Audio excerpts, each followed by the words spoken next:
Celle-ci est-il l'affaire qui secoue le football féminin depuis de nombreux mois maintenant. Le 4 novembre 2021, la joueuse du Paris Saint-Germain Keira Amraoui est violemment agressée par deux hommes cagoulés alors qu'elle rentre à son domicile.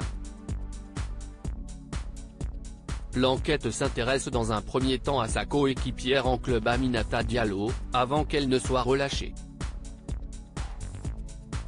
Finalement, après plusieurs mois d'enquête, cette dernière a de nouveau été placée en garde à vue avant d'être mise en examen et placée en détention provisoire. La jeune femme de 27 ans nie en bloc les faits qui lui sont reprochés et rejette toute implication dans l'agression de sa coéquipière.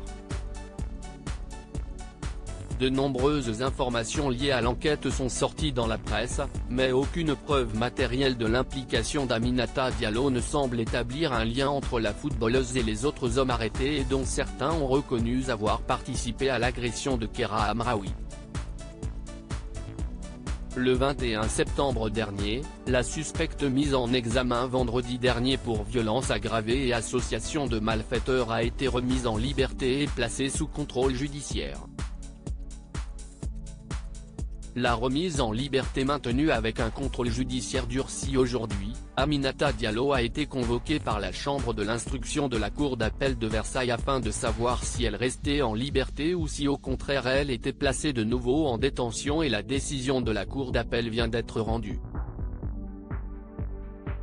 D'après les informations de BFM Télévision, la décision de sa remise en liberté a été maintenue par la justice, mais son contrôle judiciaire est légèrement durci avec interdiction de paraître en Île-de-France et interdiction d'entrer en contact avec le cinquième homme interpellé dans l'affaire cette semaine.